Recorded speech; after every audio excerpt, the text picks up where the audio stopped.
საქართველოს და ცოტა შეიძლება დაგვაცადოთ. მაგას დავინახოთ. ჩემი შეკითხვის დროა და მოვითხოვ რომ გვაცადოთ თუ შეიძლება კითხვის დასწრება. კი ბატონო, კი.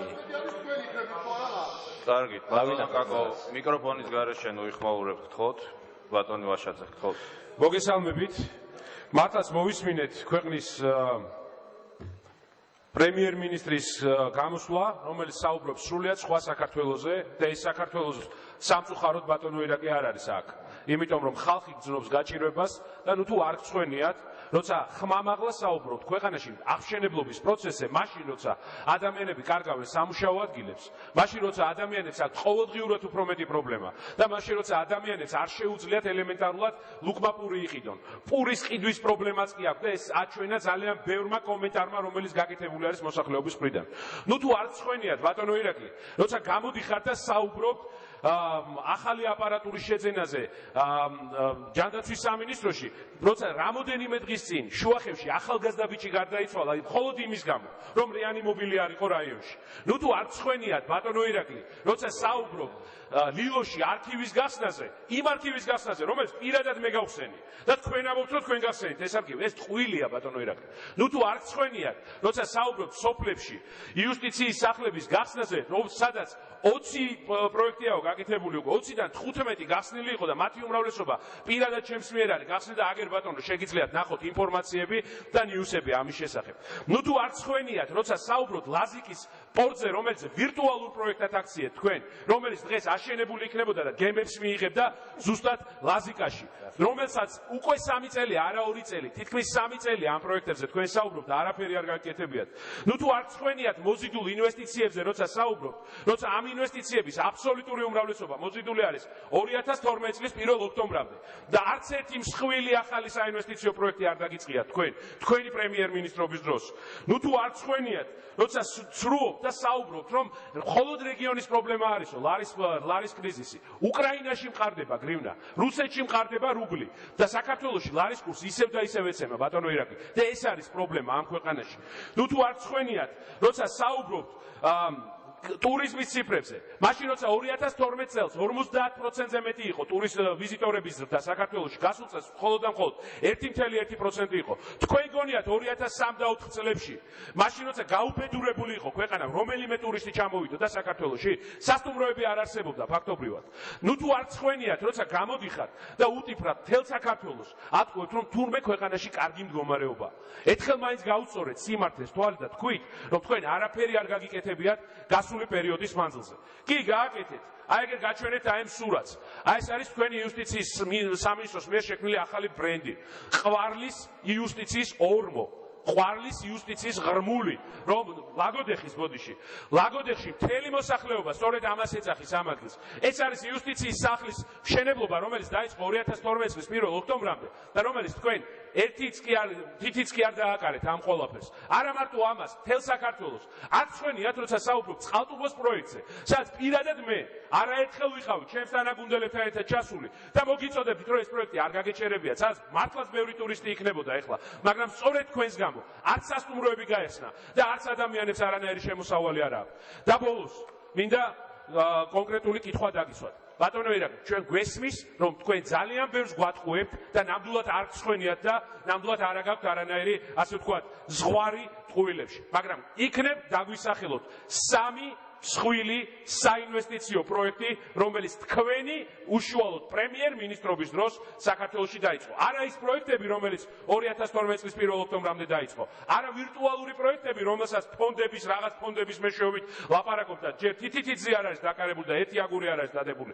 არამედ კონკრეტულად 3 მსხვილი საინვესტიციო პროექტი, სადაც შეგვიძლია ხვალ წავიდეთ და ვნახოთ, როგორ მიმდინარეობს მშენებლობა და როგორ ქუხს ეკონომიკა თურმე ამასთან დაკავშირებით.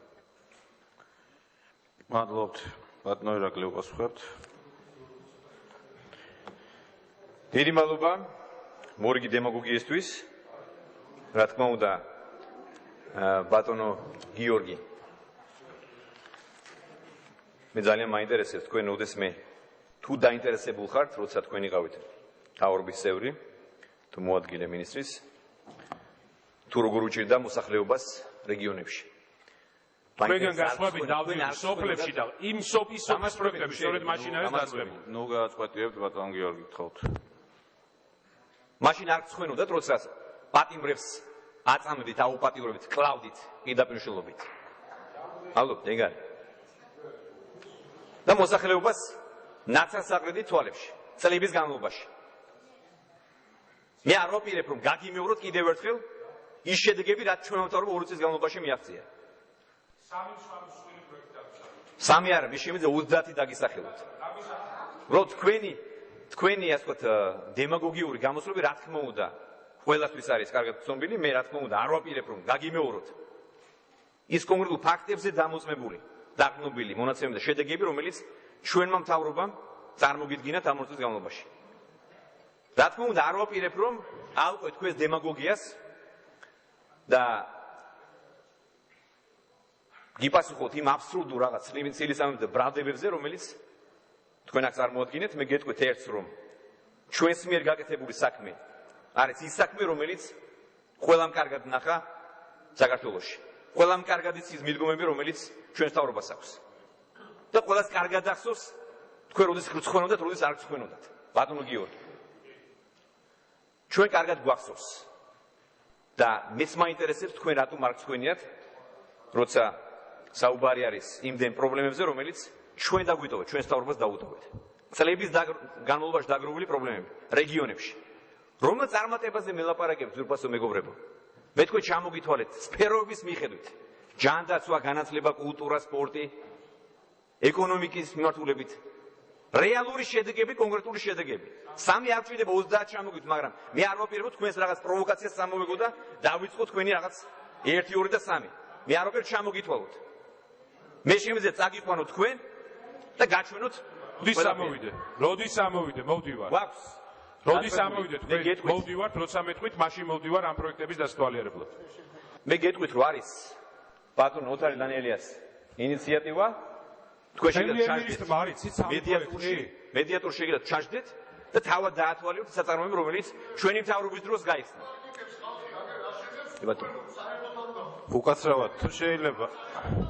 უკაცრავად თუ შეიძლება შვახევის შემთხვევაზე მიდოდა კომენტარი გამეკეთებია, მე ვიკავებდი თავს, მაგრამ რაღაც საზღვარი აქვს ყველაფერს.